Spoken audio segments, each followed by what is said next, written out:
राज्याचे माजी वने, सांस्कृतिक कार्य आणि मत्स्य व्यवसाय मंत्री आमदार सुधीर मुनगंटीवार यांनी शेतकऱ्यांच्या उत्पन्न वाढीसाठी ठोस पाऊल उचलण्यासाठी कटिबद्ध असल्याचा ठाम निर्धार व्यक्त केला। शेती ही केवळ व्यवसाय नसून शेतकऱ्यांना आर्थिक स्थैर्य देणारं साधन आहे असे सांगत त्यांनी शेतकऱ्यांच्या हितासाठी कायम तत्पर राहण्याचा विश्वास व्यक्त केला।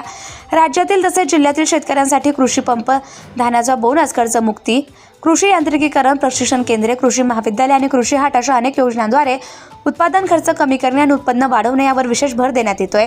शेतकऱ्यांच्या आयुष्यात शेती हा केवळ मजबुरीचा व्यवसाय नव्हे तर आर्थिक स्थैर्य आणि मजबूती देणारा व्यवसाय व्हावा, यासाठी त्यांच्या समस्यांवर तत्पर उपाययोजना करणं आणि प्रश्न प्राधान्याने सोडवणे हा ठाम निर्धार आहे, अशी ग्वाही सुधीर मुनगंटीवार यांनी दिली।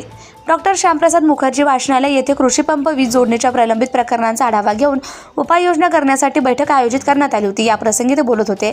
यावेळी भाजपा किसान मोर्चा अध्यक्ष बंडू गौराकर, महामंत्री भालचंद्र वडसकर, महावितरण तज्ज्ञ माधव जीवतोंडे, युवा किसान मोर्चाचे अध्यक्ष पलिंद्र सातपुते, अनिल मोरे, प्रभाकर ताजने, विजय गुरनुले, रवींद्र चहारे आदींची उपस्थिती होती। आमदार सुधीर मुनगंटीवार म्हणाले, आज जिल्हा वार्षिक योजनेच्या बैठकीत ग्रामीण भागातील शेतकऱ्यांचे प्रश्न प्राधान्याने चर्चिले गेले। मी विधानसभेत शेतकऱ्यांची बाजू मांडताना स्पष्ट केलं की कृषी पंप हा चंद्रपूरकरांचा हक्क आहे। विदर्भाचा अनुशेष 1,26,000हून अधिक आहे। पश्चिम महाराष्ट्रात मोठ्या प्रमाणावर मागेल त्याला कृषी पंप देण्यात आले। विदर्भातील शेतकऱ्यांचे हक्क त्यांना पूर्णपणे दिले जाणे आवश्यक असल्याचं ते म्हणाले। अर्थमंत्री असताना छत्रपती शिवाजी महाराज कृषी सन्मान योजना सुरू केली।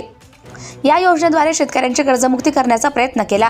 महाराष्ट्राच्या निवडणुकीच्या जाहीरनामा तयार करणाऱ्या समितीची मी अध्यक्ष असताना आग्रहाने शेतकऱ्यांच्या कर्जमुक्तीचा मुद्दा जाहीरनाम्यात समाविष्ट केला।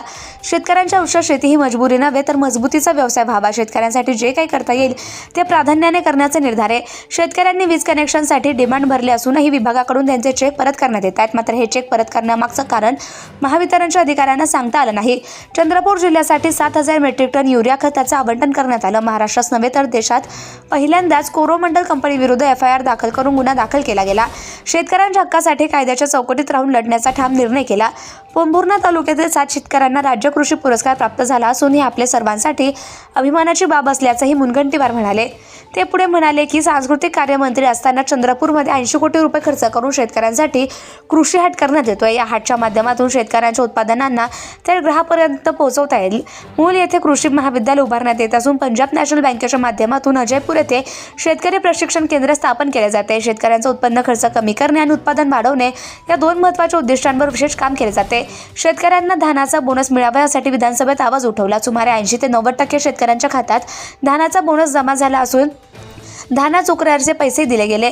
धान खरेदी केंद्र सुरू करण्याबाबत लवकरच मुख्यमंत्री महोदयांशी सकारात्मक चर्चा होईल।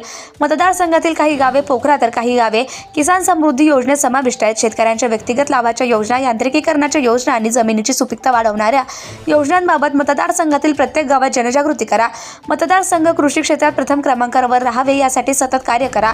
महाराष्ट्रातून पोखरा आणि समृद्धी योजनेत सर्वात जास्त प्रस्ताव बल्लारपूर मतदारसंघात जावे याची दक्षता घ्या। पालकमंत्री असताना 5,003 किलोमीटरच्या शेतकऱ्यांच्या पाणंद रस्त्याचा निर्णय घेतला। मतदारसंघातील प्रत्येक गावातील पाणंद रस्ते याच 5,003 किलोमीटरच्या आराखड्यात समाविष्ट आहेत। माविमच्या माध्यमातून महिला बचत गटांचं यांत्रिकीकरण करा आणि पुरुष बचत गट स्थापन करण्यात यावे। जिल्ह्यातील कृषी क्षेत्राचा विकास इतका आदर्श असावा की पंतप्रधान नरेंद्र मोदी जन की बात कार्यक्रमात म्हणतील, खेती करने का तरीका हो तो बल्लारपूर विधानसभा क्षेत्र जैसा हो, असेही ते आवर्जून म्हणाले।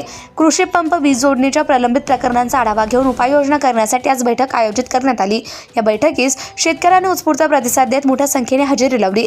स्वतःच्या हक्काची जाणीव ठेवून शेतकरी या ठिकाणी सहभागी झाले। शेतकऱ्यांचे प्रश्न प्राधान्याने सुटावे यासाठी प्रयत्नशील असल्याचंही आमदार मुनगंटीवार म्हणाले। Subscribe now and press the bell icon.